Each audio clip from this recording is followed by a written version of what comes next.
잠언 8장 1절 말씀 한번 봉독하겠습니다.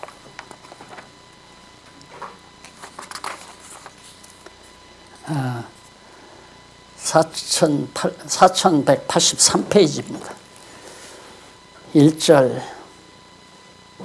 지혜가 부르지 아니하느냐, 명철이 소리를 높이지 아니하느냐.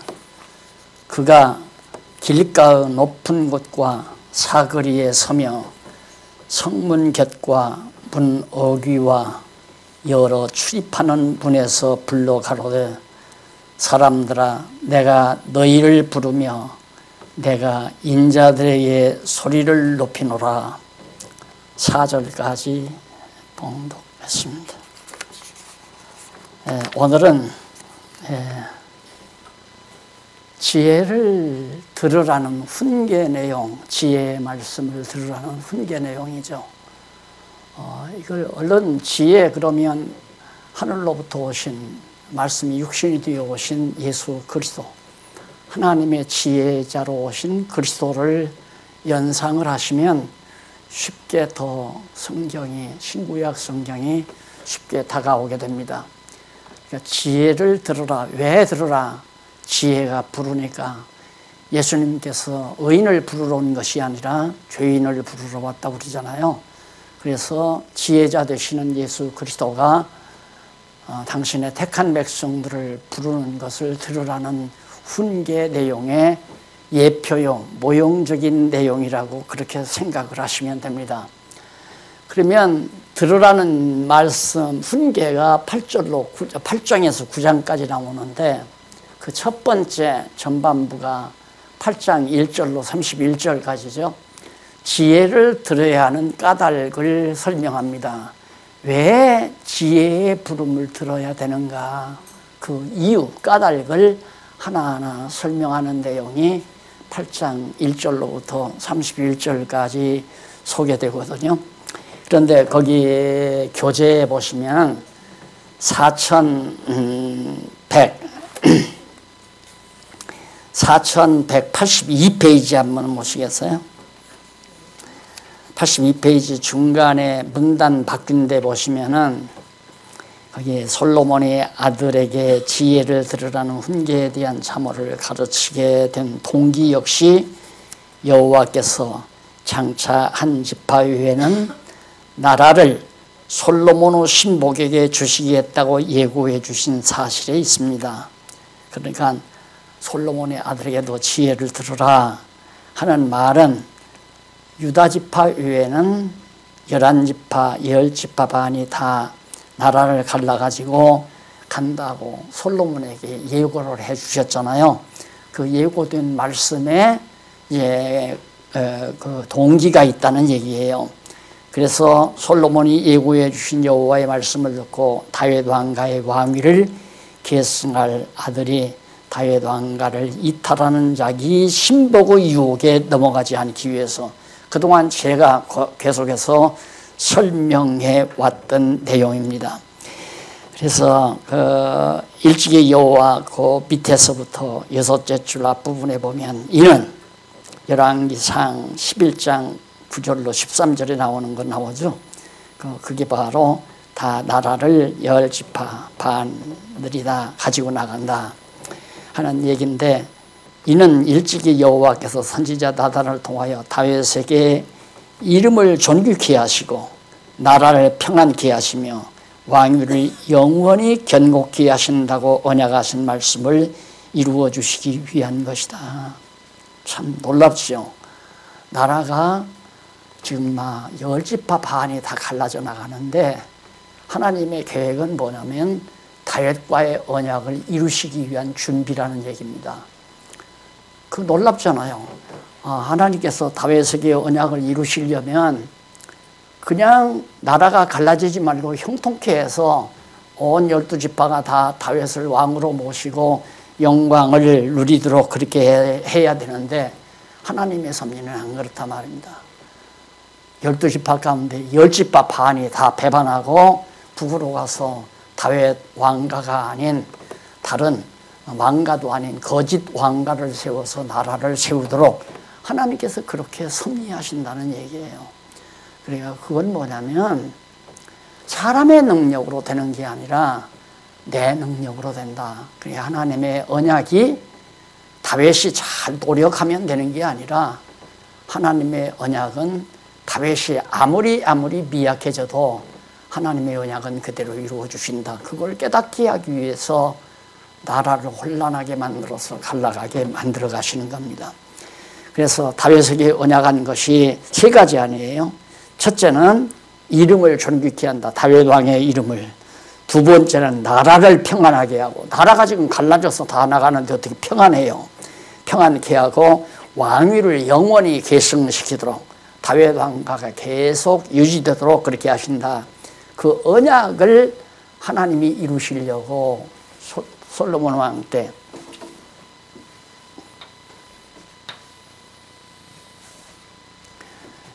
다윗 아닙니까? 다윗. 여기가 솔로몬이고, 그리고 여기서 이렇게 갈라지거든요. 예수 그리스도가 오시고, 그리고 70년 포로 생활이 나오고. 그러니까 다윗에게 이 세 가지 언약, 이름을 영화롭게 한다, 내 이름을 존귀케 한다, 나라를 평안케 한다, 그리고 다윗 왕가가 영원히 지속되게 한다. 이 세 가지 언약을 다윗에게 해놓고는 솔로몬 왕 말기에 이때 나라가 이렇게 갈라져 버리도록 하나님이 하신다 이 말이에요. 그럼 다윗 왕과의 언약은 다 숲으로 돌아가잖아요. 그러니까 하나님이 하시는 이런 일들을 잘 모르면 언약의 말씀을 듣고는 참 좋다 하다가도 이때쯤 가서 나라가 이렇게 분열이 되고 혼란이 오면 자포자기할 수 있잖아요. 아유, 무슨 내 이름이 존귀케 되고 나라가 평안하고 무슨 다윗 왕가가 영원히 지속되고 말도 안 된다. 여기서 실망하고 낙담하죠. 그런데 솔로몬이 그 언약이 있기 때문에 솔로몬에게는 이미 내 말년에 나라가 갈라진다.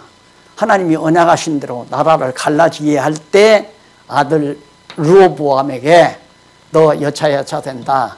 그러니까 너 지혜를 들으라. 지혜를 들으라. 지혜를 들어야 하는 까닭은 지혜의 말씀을 들으면 내가 이쪽으로 가지만은 내가 지혜를 듣지 아니하면 이들의 유혹에 빠져서 이렇게 나아간다 그 말이죠.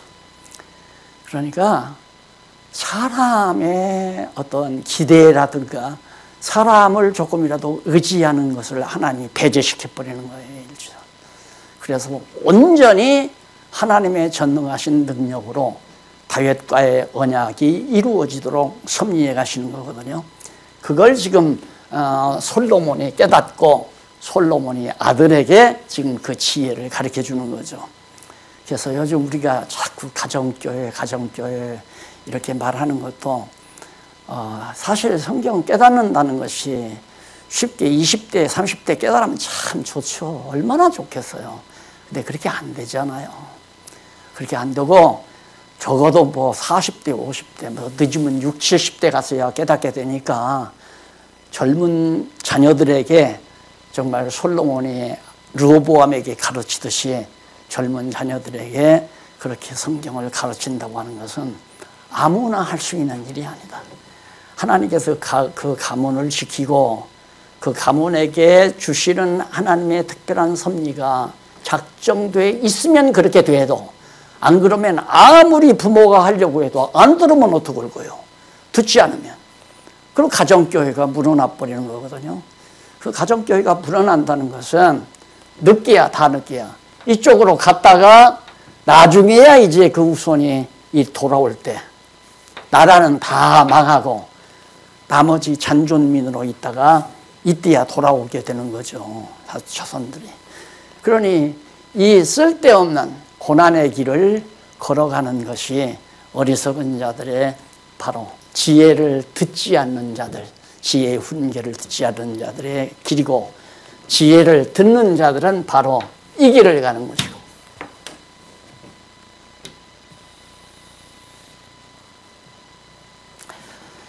자, 그래서 들어야 할 까닭을 우선 먼저 1절로 9절 왜 들어야 되는가?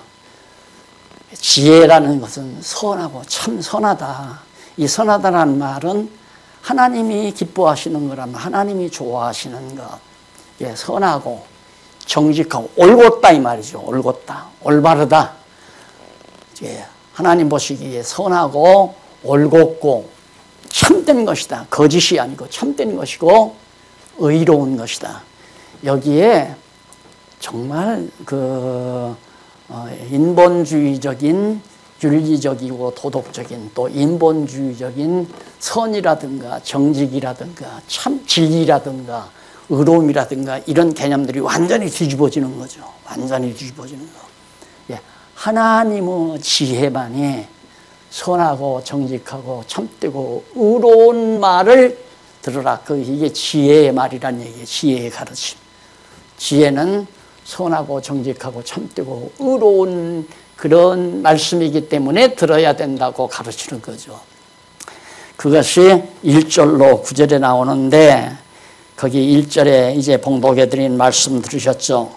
명철, 지혜가 부르지 않으냐, 명철이 소리를 높이지 아니하느냐. 명철은 지혜로 판별력을 가지고 옳고 그름을 분별하는 능력이 명철이라고 그랬죠. 그리고 그래서 이 지혜와 명철을 의인, 사람처럼 이제 그렇게 명사로 만들어서 인칭 명사로 만들어 가지고 지혜와 명철이 우리를 부른다. 그러면서 길가 높은 곳과 사거리 서며 온 세상 여기저기에서 바로 지혜의 말씀이 전파된다. 성문격과 문어귀, 이것도 역시 사람들이 많이 왕래하는 곳 아니에요? 여러 출입하는 문에서 들려가로되 불러가로되 사람들아 내가 너희를 부르며 내가 인자들에게 소리를 높이노라. 지혜의 말씀이 선포된다 이거죠. 어리석은 자들아 너희는 명철할지니라. 미련한 자들아 너희는 마음이 밝을지니라. 너희는 들을지어다. 내가 항상 선한 것을 말하리라. 내 입술을 열어 정직을 내리라. 내 입은 진리를 말하며 내 입술은 악을 미워하느니라. 내 입의 말은 다 의로운즉 그 가운데 굽은 것과 패역한 것이 없나니 이는 다 총명 있는 자의 밝히 아는 바요 지식 얻은 자의 정직히 여기는 바니라. 이제 가장 요약돼서 이제 1절로 9절까지를 요약해서 말씀을 드린 거 아니에요. 지혜를 들어야 하는 그 까닭이 가장 중요한 것이 지혜만이 가장 선하고 정직하고 참되고 의로운 말씀이기 때문에 그 지혜의 말을 들어야, 그건 지혜의 말을 들어야 일로로 가면 안 되겠구나 하는 걸 깨닫는다 이거예요. 그게 명철이거든요. 명철을 지혜가 있으면 아주 명철한 두뇌가 이제 판단력을 가지기 때문에 일도로 가는 것이 옳으냐, 일도로 가는 것이 옳으냐. 지혜는 주소, 이제 조금 있으면 주소가 나와요. 여기가 주소다. 지혜 주소는 지혜다. 여기가 지혜 아니에요, 지혜. 하나님의 계획, 하나님의 뜻 또는 하나님의 말씀, 로고스, 이게 지혜란 말입니다. 이 모든 시간식의 역사를 전부 다 구상해서 설계해가지고 준비해 놓으신 뜻, 그 로고스 말씀이기 때문에 이 지혜의 보고예요. 그래서 이 지혜, 이 하나님의 전체 섭리를 깨달으면 지혜를 얻게 되는 거죠. 그러니까 성경, 신구약 성경을 다 알게 되면 지혜가 열린다 이 말이에요. 그러니까 다윗과의 언약도 모르고 솔로몬과의 언약을 모르면 일로로 따라가죠. 그렇잖아요. 일로로 따라 현실만, 코앞만, 현지에 부딪힌 상황만 보면 숫자 많은 곳으로 가자. 다 가는데 뭐 유다 지파 한 사람 남네, 한 지파 남네, 나도 간다. 다 따라가죠. 예, 현실에 젖어서 살면 그건 다 어리석고 미련한 거죠. 내일을 생각 못하는 사람이고 어제도 모르는 사람이니까.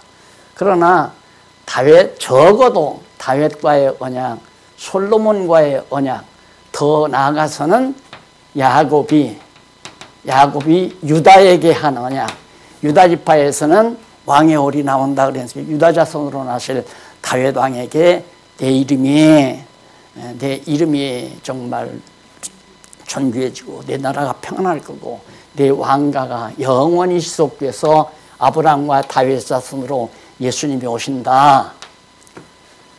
이런 내용을 알게 되면 이리로 절대 가면 안 된다. 여기 망하게 정해져 있는데 망한다고 하나님이 했으니까 3, 4대 만에 망한다고 했잖아요. 그러니까 망한다고 성경이 다 얘기했는데 왜 이리로 가느냐 이거예요. 아무리 힘이 약하고 고달퍼도 이 길로 간다고 정하는 것이 명철이고 그 명철은 지혜로부터 얻어지는 거 아니에요. 바로 그것을 오늘 솔로몬이 9절까지 해서 밝혀주고 있는 것입니다. 그 다음 이제 넘어가서 10절로 16절 여기 보면 지혜의 가치와 속성을 비롯해 그 능력에 대해서 가르쳐 줍니다. 지혜, 여기서는 이제 선하고 정직하고 참되고 의로운 가치에 대해서 말했는데 여기서는 속성에 대해서 말하죠. 지혜의 가치와 속성, 그 능력, 그걸 이제 솔로몬이 말해주는데 너희가 은을 받지 말고 나의 훈계를 받으며 정금보다 지식을 얻으라. 그게 바로 은보다 가치가 있다는 거죠. 은보다. 근데 은보다만 가치가 있는 게 아니라 11절 보면 되죠. 지혜는 진주보다 낫다. 무릇 원하는 것을 이에 비교할 수 없습니다. 지혜와 비교할 수 있는 건 하나도 없어요. 절대 없어요. 목사님이 문자가 왔어요. 여호와의 이름을 열심히 자랑하고 살렵니다. 저하고 같이 신학교 다니던 동창인데 그 목사님이 이제 시 한 편씩을 신문에다 올리거든요. 신문을 받아보시고 내가 자랑하고 살 것이 뭔가 여호와의 이름만을 자랑하고 살렵니다 라고 문자를 보내왔더라고요. 자, 그러니까 왜? 최고로 가치로운 거니까. 사람이 이 세상에서 자꾸만 돈을 많이 벌고 좋은 집을 사고 좋은 차를 타고 여하튼 그렇게 자식들을 성공시키고 하려고 하는 것은 남에게 자랑하려고 그러거든요. 이게 나이 많으면 손자, 손녀 자랑, 자식 자랑, 며느리 자랑, 훌륭하게 성공한 자랑들, 또 돈 번 자랑, 뭐 별장 자랑, 하여튼 뭐 자기 소유, 이런 것밖에 자랑할 것이 없잖아요. 하나님을 모르면, 지혜를 모르면. 그런데 지혜를 깨닫게 되면, 이 지혜를 깨닫게 되면 자랑할 것이 되지를 못해요. 아무것도 자랑할 것이 안 된다 이 말입니다. 왜? 지혜에 비교하면 아무것도 아니니까. 이거 엄청난 거 아니에요. 하나님이 영원한 때 지혜자로 계셔서 그 지혜로 세상을 다스려 가는데 바로 지혜의 도구를 깨닫게 되면 내가 어떻게 이 세상을 살아가야 될 것을 깨닫는 엄청난 진리요 가치이기 때문에 그래서 이제 이 지혜를 들으라고 강조해 가고 있는 겁니다. 거기 아까 제가 5절인가요? 거기서 아니죠. 12절에 나오네요. 8장 12절에 나 지혜는 명철로 주소를 삼으며 지식과 근신을 찾아 언나니 여호와를 경외하는 것은 악을 미워하는 것이니라. 네. 지혜는 명철로 주소로 삼는다는 말은 이쪽 강론 내용에 이렇게 보면요. 그 밑에 12절로 13절 나오죠. 87페이지. 13절에 보면 그 주소를 명철로 주소를 삼으라는 제일 끝에 제일 아랫줄에서 두 번째 줄 뒷부분입니다. 명철을 주솔로 삼으며 라는 말은 명철과 함께 거하며 이렇게 번역을 해야, 명철로 주소로 삼는 말은 지혜의 주소는 여기 영원한 때, 이때 다 있었으니까 주소가. 예, 명철로 주소를 삼는다는 말은 지혜가 명철과 함께 거한다, 주소, 거한다, 그런 의미로 번역을 하는 것이 이해하기가 참 쉽습니다. 그러니까 지혜가 있으면 명철해진다. 명철해진다는 말은 아주 철이 밝아지기 때문에 이쪽이냐 저쪽이냐, 이것이 좋으냐 이것이 나쁘냐, 옳은 길이냐 그런 길이냐, 그것을 쉽게 분별할 수 있다는 거죠. 예를 들면 내가 1억 줄 테니까 너 오늘 여호와 하나님 경외하는 거 너 오늘 그만둬. 거기에 들을 사람 아무도 없죠. 지혜를 발견한 사람은 1억을 택하는 것이 아니라 여호와 경외하는 지혜를 택하죠. 그래야 그게 이제 지혜자 아니에요. 왜? 지혜가 소중한 가치가 있는 걸 아니까. 그런데 지혜를 택하지 아니하고 돈을 택하고 이익을, 이 세상의 물질을 택한다고 하는 것은 명철하지 못한 증거란 말입니다. 여기서 가장 중요한 것이 명철이거든요. 이리 갈 거냐 이리 갈 거냐, 르호보암을 따를 거냐 여로보암을 따를 거냐, 이 둘이란 말입니다. 북쪽으로 갈 거냐 남쪽으로 갈 거냐. 그런데 지혜 있는 사람은 이리로 간다 이거예요. 왜? 여기는 3, 4대 만에 망한다고 이미 언약이 돼 있고, 여기는 다윗 왕위가 영원히 지속돼서 다윗의 자손으로 만왕의 왕이신 그리스도가 올 것이 언약이 되어 있기 때문에 누구나 보아도 이 길을 택하겠어요. 그러니까 성경을 알고 나면 옳고 그른 것, 좋고 나쁜 것을 명확하게 분별해서 채택할 수가 있는 것이다. 17절로 21절, 17절로 21절 거기 보면 나를 사랑하는 자들이 나의 사랑을 입으며 나를 간절히 찾는 자가 나를 만날 것이라. 지혜가 사랑하는 자를 만나서 재물을 줄 것을 약속을 합니다. 그러니까 지혜는 재물이 따라도 재물을 따르면 지혜가 없어져 버리는 거예요. 자, 재물을 앞세우느냐? 왜? 이게 참 중요하거든요. 이 세상은 재물이라는 게 생명이에요. 그래서 하나님과 재물을, 하나님, 재물 둘을 놓고 볼 때 하나님이냐 재물이냐 이렇게 나오잖아요.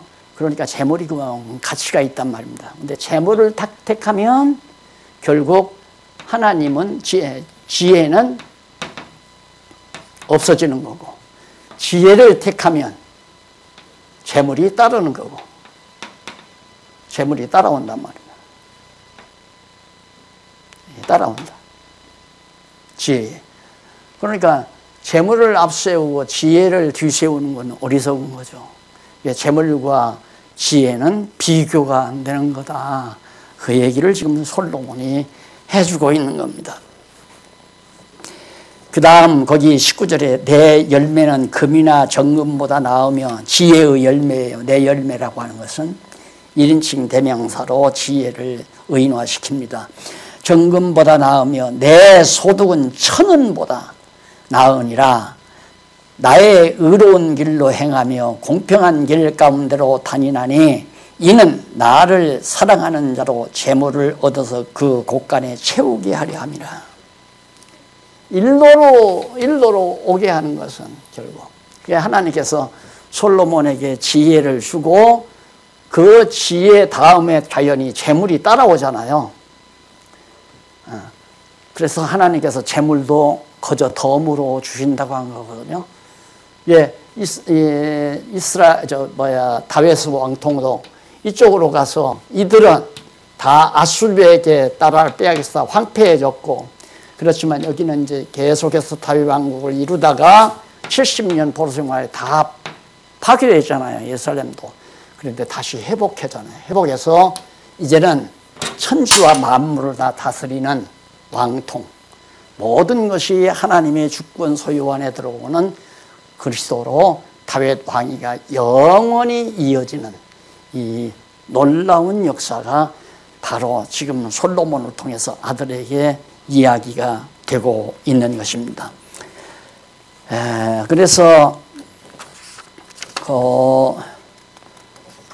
8장 22절로 31절에 보면 지혜가 여호와께서 창조하기 전부터 있었다. 여기서 창조가 여기 안에 창조. 이 전부터 지혜가 있었다. 이게 이제 제가 지금 말하듯이 로고스라고 하는 거 아니에요. 로고스란 말씀, 로고스, 지혜, 하나님의 계획, 작정, 하나님의 구상, 하나님의 뜻, 이것이 천지만물을 창조하기 전부터 지혜가 있었다. 그래서 여호와께서 그 조화의 시작이란 바로 이게 조화거든요. 천지만물을 창조하시고 주관하시고 섭리하시는 이 조화의 시작, 곧 태초에 일하시기 전, 창조 역사를 하시기 전부터, 또 태초에 일하시기 전 나를 지으셨으며 나를 가지셨으며 만세 전부터 상고부터 땅이 생기기 전부터 내가 세움을 입었나니, 여기서 내가란 말은 지혜를 말하는 거예요.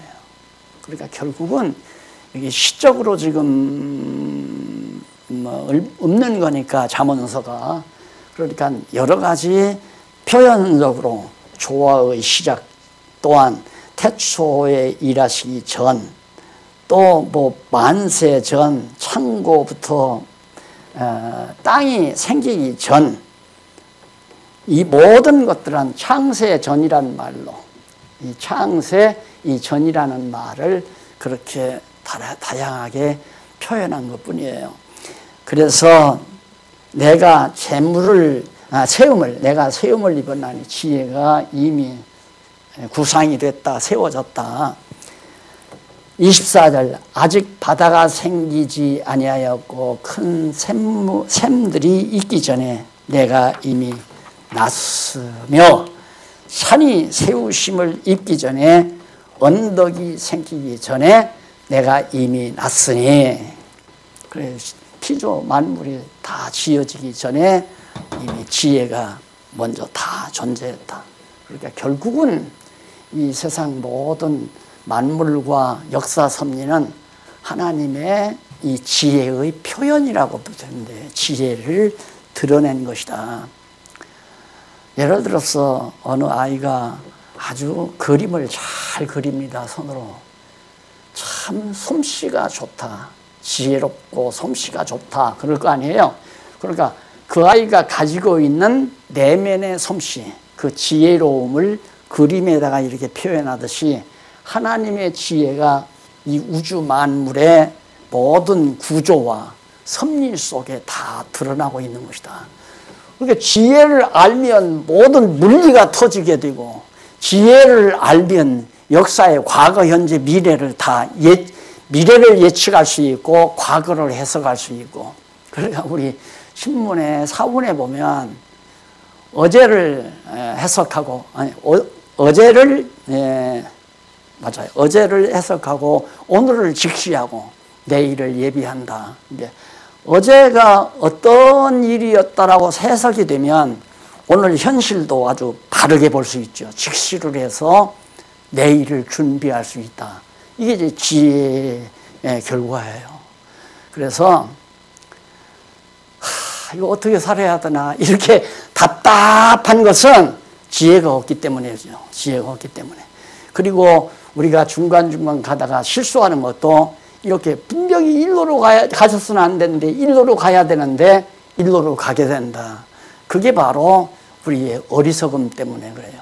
그래서 제가 좀 이렇게 정리를 하고 나니까 젊은 사람들에 대한 애착이 참 많이 가요.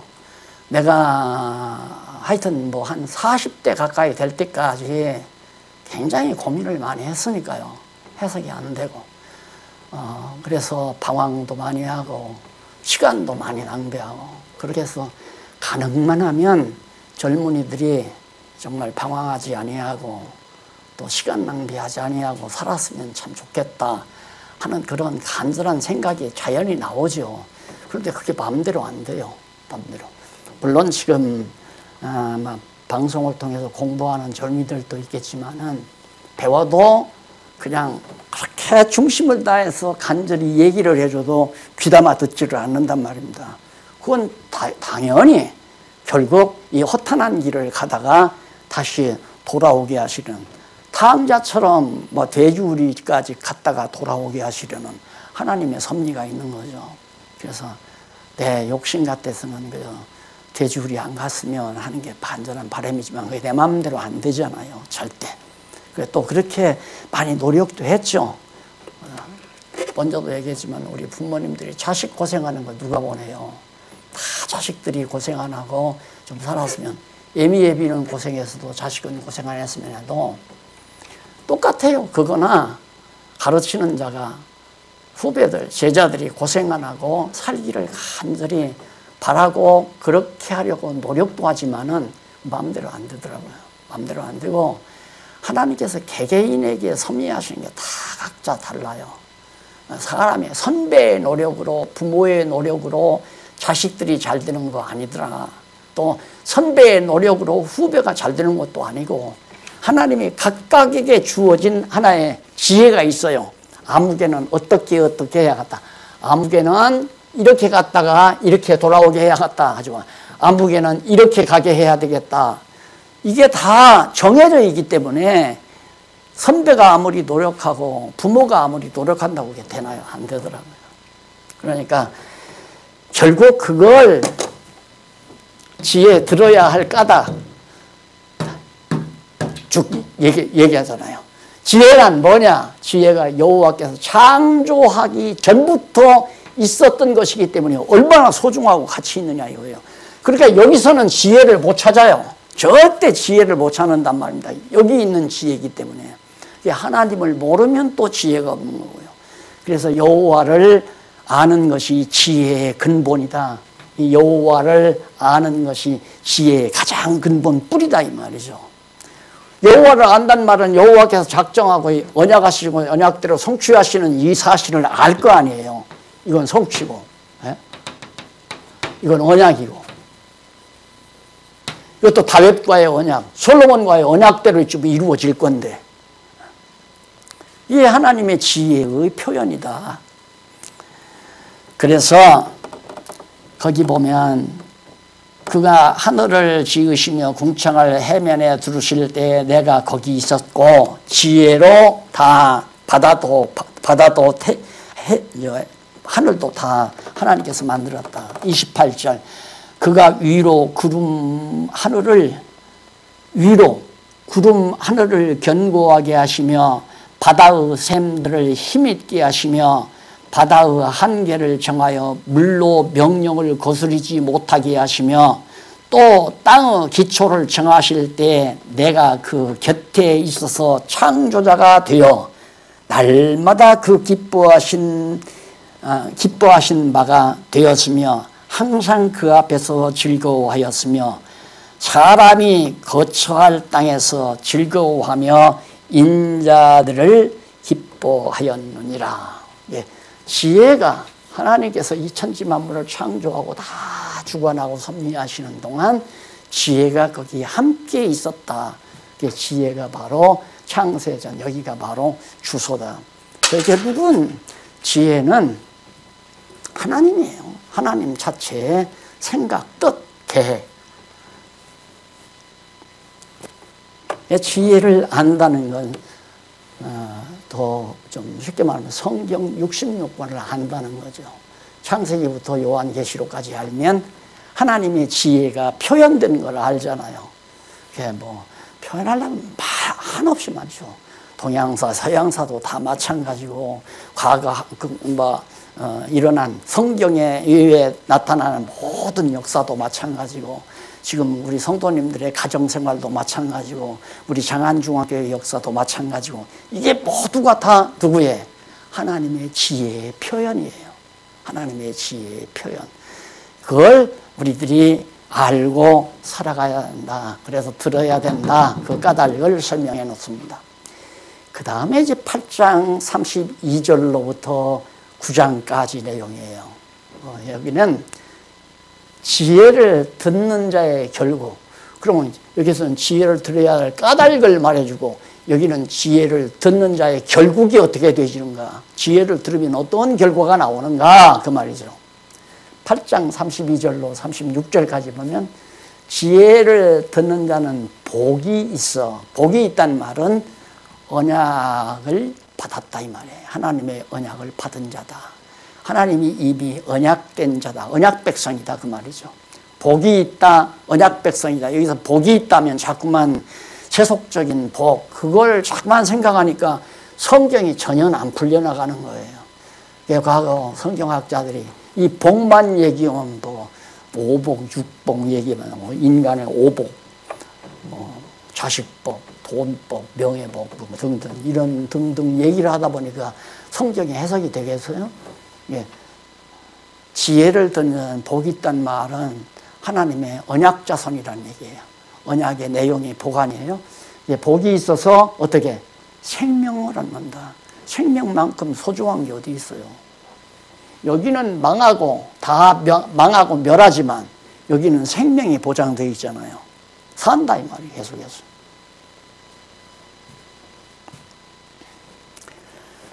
그래서 그 8장 32절로부터 보면 아들들아 이제 내게 들으라 나오잖아요. 근데 여기서 아들들 복수를 쓴 거 지난번에도 한번 말씀드렸죠.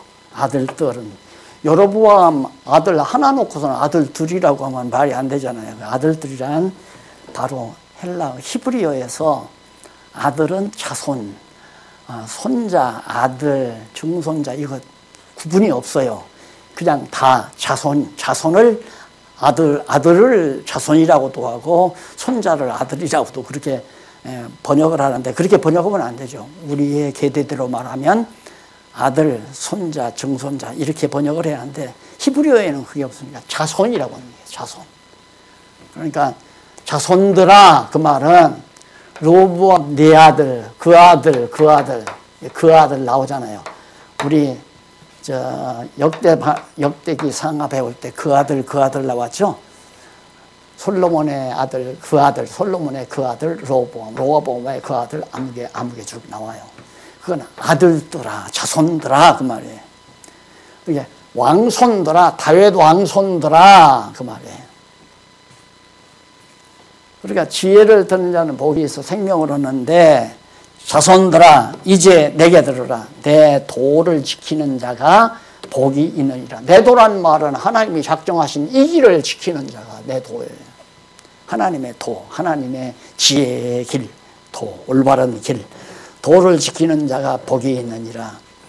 훈계를 들어서 지혜를 얻어라. 지금 교훈을 하잖아요. 지혜를 얻은 솔로몬이 훈계를 하거든요. 지혜 없으면 훈계하면 안 돼요. 뭐 한다고? 여기 서 있는 사람에게 인마 사람 많은 쪽으로 가야지 인마 저거대로 가면 돼. 이건 잘못된 훈계죠. 지혜를 모르는 사람이 가르치는 거 아니에요. 일로로 가면 안 된다. 여기 돈 욕심 내는 사람들 따라가면 안 된다. 여기는 오직 말씀, 하나님의 지혜의 말씀 사모하는 자는 이 길을 같이 걸어가야지. 이렇게 가르쳐줘야 올바른 훈계 아닙니까? 비록 적은 수가 가더라도 그 길로 가야 생명을 얻는다.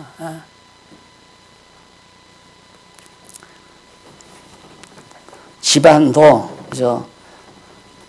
남에게 신세 안 지고 꾸러 다니지 아니하고 먹을 것과 입을 것이 있는 정도의 재물은 모르지만 그 이상의 재물을 모아놓으면 자손들이 우애가 사라져 버리잖아요. 자손들의 우애가 서로 응을거리고 서로 아첨하게 되고, 그러듯이 교회도 똑같은 것 같아요. 교회도 정말 그렇게 돈 아쉬운 것 없이 이리 몰려다니고 저리 몰려다니지 않고 편안하게 하나님 말씀 모여서 배우고 전할 수 있는 그런 정도의 바탕은 모르지만은 벌써 많은 몇백억 재산으로 넘어가 버리면 관심들이 다 말씀으로 집착되는 것이 아니라 돈덩어리로 집착이 되지니까 결국은 어리석은 자가 생기게 되고 지혜로운 자는 말씀을 중심으로 해서 나가게 되고.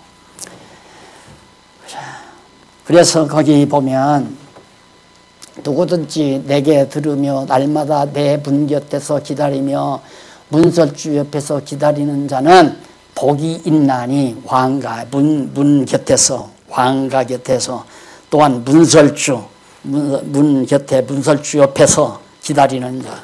이게 다윗 왕가 곁에서 늘 있는 자들은 복되고 정말 지혜로운 자들이다. 저는 복이 있나니 대저 나를 얻는 자는 생명을 얻고 지혜를 얻는 자. 나를이란 말은 지혜를 말해요. 나를 얻는 자는 생명을 얻고 여호와께 은총을 얻을 것임이니라. 그러나 나를 잃는 자는, 지혜를 잃는 자는 자기의 영혼을 해하는 자라. 물론 나를 미워하는 자는 사망을 사랑하느니라. 당연하죠. 일로를 가면 삼사단만에 망한다고 했으니까 망하는 건 다 정한 거 아니에요. 이리로 가면 망한다. 이리로 가면 영원한 생명을 얻게 되고 예수 그리스도 안에서 하늘에서 오신 참 지혜자 되시는 그리스도 안에서 영원한 생명을 얻게 되는 거고요. 자, 그 다음 7절로 12절 얘기. 거만한 자와 지혜로운 자에 대한 훈계의 결과를. 자, 여기서 거만하다 지혜롭다는 건 다 거만한 자, 자기가 백성들에게 세금을 탕감해 주어서 잘 먹고 잘 살게 해주겠다. 이거 전부 거만한 자들이에요. 인간이 어떻게 해줄 수가 없는 거예요. 하나님이 하시는 거지. 지혜로운 자는 남쪽 유다 이 길을 가는가. 다윗 왕가를 떠나지 아니하는 자, 여호와의 말씀을 떠나지 아니하는 자, 여호와 경외하는 길을 떠나지 아니하는 자, 하나님의 말씀을 제일로 아는 하나님 성경 절대 권위를 내세우는 올바른 바른 길, 그 길이 영원한 생명의 길이죠. 그래서 7절로 11절 거만한 자와 나온 한번 읽어보십시오. 거만한 자를 징계하는 자는 도리어 능력을 받고 악인을 책망하는 자는 도리어 흉을 잡히느니라. 너무 놀랍죠. 미련하고 거만한 자는 책망하고 교훈하면 안 돼요. 큰 봉변을 당해요. 미련하고 어리석은 자 막 보거든요. 막 봐요. 그래서 미련하고 거만한 자는 훈계의 대상이 아니다. 책망할 필요도 없고. 그래서 정말 피해야 되는 거죠.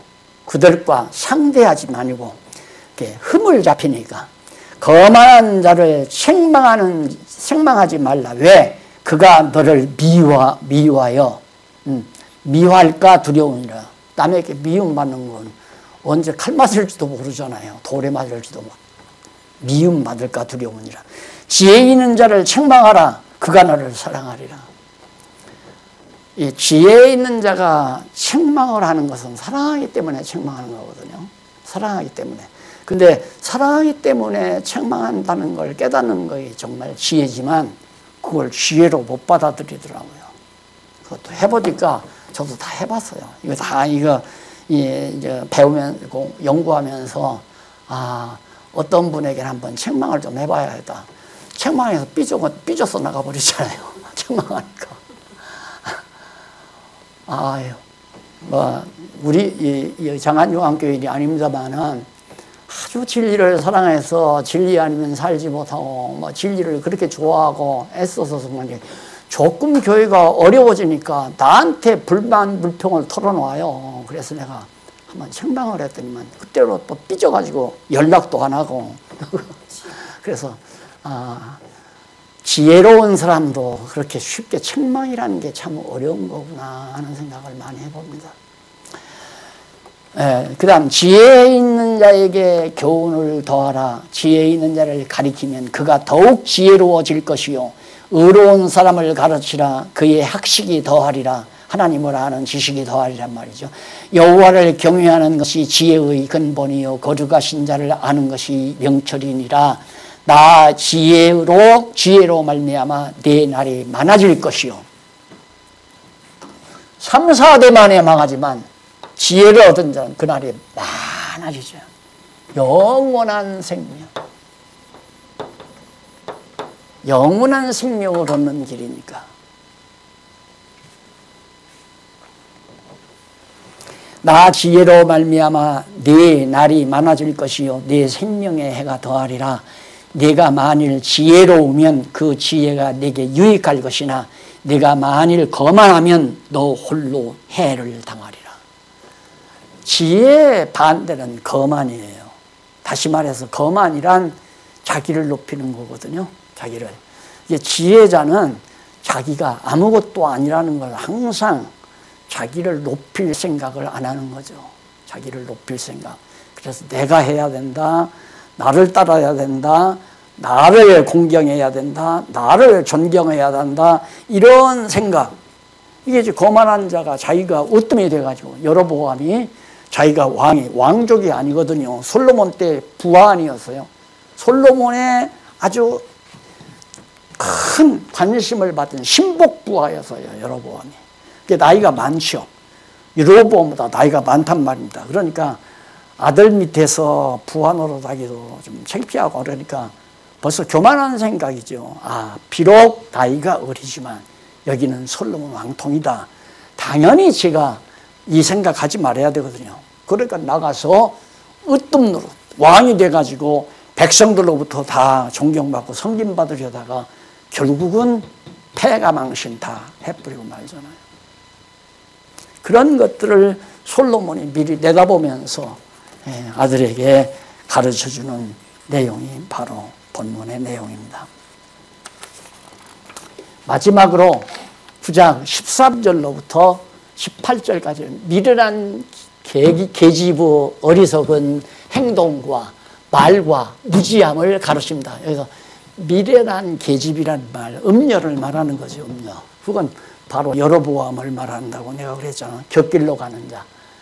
미련한 계집의 어리석은 행동과 말과 무지함. 한번 본문만 읽고 지나가십시다.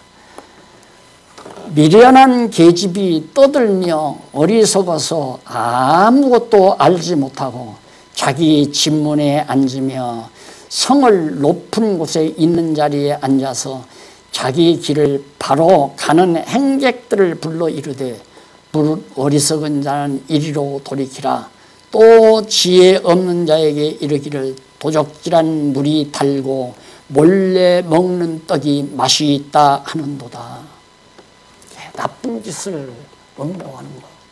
이게 이 여로보암이 자꾸 남쪽 유다 백성들을 불러내 가지고 야, 우리 땅도 뺏고 그다음 왕위도 빼앗고 전부 빼앗아서 우리 즐겁게 살자 하고 유혹하는 그 계집, 미련한 계집으로 비유하잖아요.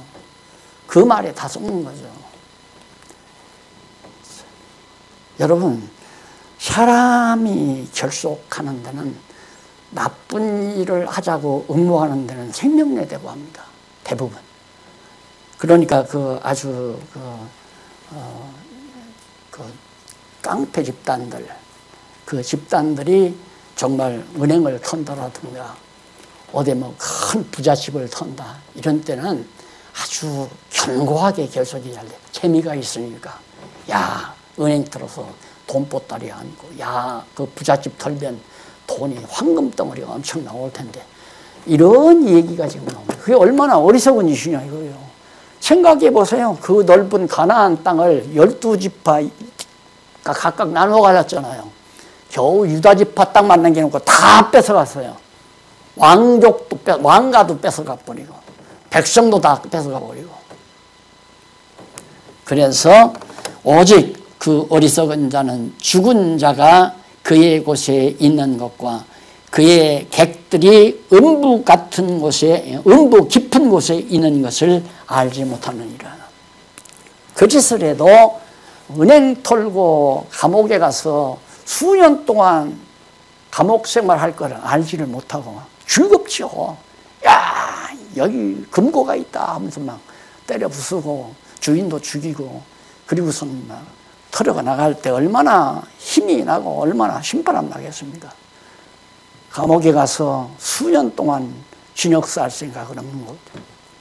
이 짓을 하는 건 얼마 3, 4대 만에 망할 것을 모르는 어리석은 자들의 행위였다는 것을 바로 솔로몬이, 자, 이제는 이렇게 흐름 따라서 이해를 해가시니까 잠언서가 너무 리얼하게 잘 들어오잖아요. 이게 지혜의 보고입니다. 잠언서를 바르게 이해하면 정말 지혜롭게 세상을 살아가는, 그래서 이제 하나님께서 의의 길로 우리를 인도해 가시는 거죠. 다음 시간은 제3절 왕가를 세워주시는, 자, 이 왕가, 다윗 왕가를 세워주시는, 똑같아요. 이게 잠언서는 이거 알면 된다니까. 이거 알면 다 해석돼요. 다. 그러니 저런 역사를 하나님께서 왜 일으키셨나? 우리 저런 역사를 보고 하나님의 지혜를 배우라고요. 그렇잖아요. 하나님의 뜻을 알라고 저런 역사 섭리를 통하여 하나님께서 우리에게 계시해 준 겁니다. 한번 이제 줄기를 다 잡으셨고 이렇게도 잡으셨으니까 10장부터 가서 15장까지 계속해서 한번 집에서 미리 예습하시고 다음 시간에 같이 공부했으면 좋겠습니다. 기도하십시다. 자비하신 아버지 하나님, 오늘도 지혜의 말씀 주셨습니다. 하나님의 하시는 역사 섭리 속에 지혜의 보고가 담겨 있음을 배워사오니 하나님이여 우리를 어리석음에서 깨어나게 하시고 지혜롭게 하소서. 하나님의 자녀답게 살 수 있게 해주시옵소서. 예수님 이름으로 기도드립니다. 아멘.